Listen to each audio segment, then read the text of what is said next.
आज आपण first स्टँडर्डचं ग्रामरचं book पाहणार आहोत ICSE बोर्डचा. चला तर मग सुरुवात करूया. फर्स्ट टॉपिक ह्याच्यामध्ये मुलांना शिकवला जातो तो फर्स्ट स्टँडर्डच्या ग्रामरच्या बुकमध्ये अल्फाबेट्स. मुलांना senior KG, nursery, junior, senior मध्ये ते अल्फाबेट शिकलेले असतात, पण एक रॅपिड फायर म्हणून फर्स्ट इथे ठेवलेला आहे अल्फाबेटचा चॅप्टर. नेक्स्ट चॅप्टर आहे कॉमन नाऊन आणि जेंडर. नाऊन बद्दल मुलांना नेक्स्ट चॅप्टर मध्ये इन्फॉर्मेशन दिलेली आहे आणि जेंडर बद्दल मुलांना सांगितलेलं आहे आणि त्याच्यावर काही वर्कशीट पण याच्यात आहे. नाऊन मध्येच मुलांना कॉमन नाऊन वगैरे त्याच्याबद्दलही इन्फॉर्मेशन दिलेली आहे आणि काही वर्कशीट आहे. ह्या सगळ्यावर मी डिटेल ही व्हिडिओ नंतर बनवणार आहे प्रत्येक टॉपिकवर. त्यासाठी तुम्ही जर नवीन असाल तर चॅनलला नक्कीच सबस्क्राईब करून ठेवा. थर्ड टॉपिक आहे प्रॉपर नाउन्स. प्रॉपर नाउन्स बद्दल इन्फॉर्मेशन दिलेली आहे मुलांना थर्ड टॉपिक मध्ये आणि त्याच्यावर वर्कशीट आहे. त्याच्यानंतर फोर्थ टॉपिक आहे singular and plural noun. Singular noun आणि प्लुरल नाउन्स कसं ओळखायचं त्याच्याबद्दल मुलांना गाईड केलेलं आहे फोर्थ टॉपिक मध्ये. तर फिफ्थ चॅप्टर आहे इज अँड आर बद्दल मुलांना गाईड केलेला आहे. इज कधी वापरायचं, आर कधी वापरायचं, ह्या सगळ्यावर डिटेल व्हिडिओ आपल्या चॅनलवर येणार आहेत. नंतर नेक्स्ट टॉपिक आहे प्रोनाऊन. प्रोनाऊन कधी वापरायचं, कुणासाठी काय प्रोनाऊन वापरायचं, ते सगळं काही ह्या टॉपिक मध्ये मुलांना शिकवलं जाणार आहे. बॉय असेल तर ही यूज करायचं, गर्ल असेल तर शी यूज करायचं आणि मुलांना फक्त इंग्लिशमध्ये शिकवू नका, त्याचा मराठी अर्थही सांगत चला.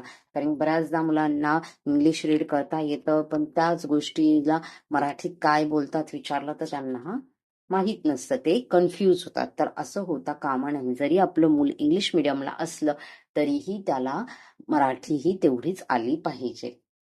त्यासाठी आपल्या चॅनलवर मराठीची प्लेलिस्ट आहे, तुम्ही तिथे जाऊन व्हिडिओ पाहू शकता.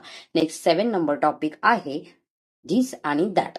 धिस अँड दॅट ते लहानपणी म्हणजे सिनियर KG मध्येही शिकलेले, पण थोडं एक्स्ट्राचं मुलांना पुन्हा न्यू इयर मध्ये, न्यू अकॅडमिक इयर मध्ये गाईड केलं जातं. धिस आणि that he concept 7 number chapter मध्ये त्यांची करून घेतली जाते. तर 8 चॅप्टर आहे वर्क. वर्क खूप महत्वाचं असतं, हे मुलांना एक्सप्लेन करा, त्याच्याशिवाय सेंटेन्स बनत नाही. प्रत्येक सेंटेन्स मध्ये वर्बचा प्रेझेन्स असतो. म्हणजेच वर्ब म्हणजे काय, जर जी कोणती क्रिया आपण करतो ती क्रिया म्हणजेच थोडक्यात ती ऍक्शन म्हणजेच वर्ब असतं. त्याच्या रिलेटेड वर्कशीट्स आहे. बुक खूप सुंदर आहे. नेक्स्ट चॅप्टर आहे 9 number the simple present tense. मुलांना सिम्पल प्रेझेंट टेन्स बद्दल गाईड केलेला आहे. द प्रेझेंट कंटिन्युअस टेन्स, मुलांना प्रेझेंट कंटिन्युअस टेन्स इथे एक्सप्लेन केलेला आहे. नेक्स्ट 11 नंबर चॅप्टर आहे द सिम्पल पास्ट टेन्स. ह्या सगळ्यांवर मी डिटेल व्हिडिओ बनवणार आहे, प्रत्येक टॉपिकवर व्हिडिओ बनवणार आहे. त्यानंतर 12 नंबर लेसन आहे ऍडजेक्टिव्ह. ऍडजेक्टिव्ह म्हणजे काय ते मुलांना इथे एक्सप्लेन केलेलं आहे. ऍडजेक्टिव्ह म्हणजेच काय असतं, डिस्क्रायबिंग वर्ड असतात. त्यामध्ये मुलांना articles a and, an, the ह्याच्याबद्दल इन्फॉर्मेशन दिलेली आहे, जे की ते सिनियर KG मध्येही शिकलेले असतात, पण तेव्हा तेवढं डीपली त्यांना शिकवलं जात नाही, जे की त्यांना फर्स्ट मध्ये थोडं जास्त गाईड केलं जातं. ए अँड, ॲन कधी वापरायचं, त्याचे काय रूल असतात, ते सगळं आपण पाहणार आहोत. प्रेपोजिशन म्हणजेच इन, ऑन, अंडर, ओव्हर ह्या सगळ्यांना प्रेपोजिशन म्हणतात. ते मुलांना इथे शिकवलं जातं प्रेपोजिशन. आणि ह्या सगळ्या गोष्टी एका सेंटेन्स मध्ये यूज कराव्या लागतात आपल्याला. ह्या सर्व गोष्टींनी आपलं सेंटेन्स फॉर्म होतं.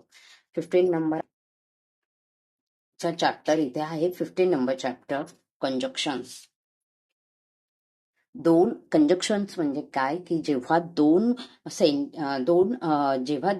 दोन वर्ड आपल्याला किंवा ग्रुप ऑफ वर्ड्स किंवा दोन सेंटेन्सेस आपल्याला जॉईन करायचे असतात तेव्हा आपण कंजक्शनचा यूज करतो. मुलांना सोप्या भाषेत, तुमच्या मातृभाषेत, मदर टंग मध्ये गोष्टी समजून सांगा, त्या लवकर समजतात. नेक्स्ट लेसन आहे क्वेश्चन वर्ड्स. इथे काही लेसन 16 आहे क्वेश्चन वर्ड्स. म्हणजे आपण ज्या काही वर्डने क्वेश्चन स्टार्ट करतो, म्हणजेच व्हॉट, हू, व्हेन, विच हे सर्व वर्ड ह्याच्यामध्ये शिकवलेले आहे. इथे रिव्हिजन पेपर दिलेला आहे बुकमध्ये. नेक्स्ट आहे कॉम्पोजिशन. Completing sentences. कॉम्पोजिशन मध्ये मुलांना सेंटेन्स कम्प्लीट करायचे आहेत. कॉम्पोजिशन म्हणजे एक पिक्चर असणार आणि त्याच्याबद्दल मुलांना ते पिक्चर पाहून सेंटेन्स फॉर्म करायचे आहेत. तुम्ही असं पिक्चर देऊ शकता आणि मुलांना हेल्प करू शकता आणि ते सेंटेन्स फॉर्म करतील हळूहळू. फर्स्ट रिअरेंज करायचं आहे तुम्हाला. कोणती सिच्युएशन आपण फर्स्ट करणार, मग सेकंड, थर्ड ते सर्व इथे तुम्हाला नंबरिंग द्यायचे आहे.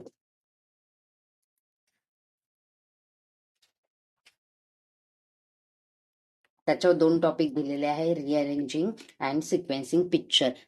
त्याच्यासाठी 2 टॉपिक आहेत इथे.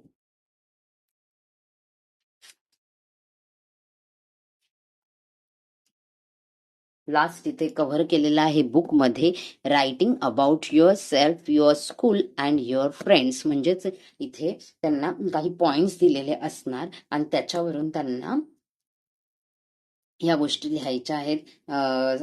इथे दिलेलं आहे बघा नेम, मग तुमचं नाव लिहायचं आहे, एज लिहायचं आहे. म्हणजे थोडक्यात मुलांना कॉम्पोजिशन लिहिण्यासाठी इथे हेल्प केली आहे. ते बघा, write about your school using the hints given. इथे काही हिंट दिलेला आहे, त्याच्यावरून तुम्हाला तुमच्या स्कूल बद्दल लिहायचं आहे. कॉम्प्रिहेन्शन म्हणजेच काय, पॅसेज रीड करायचा आणि त्याच्यावर जे काय क्वेश्चन असतील त्याचे आन्सर मुलांना क्वेश्चन रीड करून ते आन्सर ह्या पॅसेज मध्ये शोधायचे असतात. त्याला कॉम्प्रिहेन्शन म्हणतात. तोही टॉपिक इथे कव्हर केलेला आहे. तर हे ग्रामरचं फर्स्ट स्टँडर्डचं बुक तुम्हाला कसं वाटलं मला नक्कीच कमेंट करून सांगा. व्हिडिओ आवडला असेल तर चॅनलला लाईक, शेअर, सबस्क्राईब करायला विसरू नका. व्हिडिओ पाहिल्याबद्दल धन्यवाद.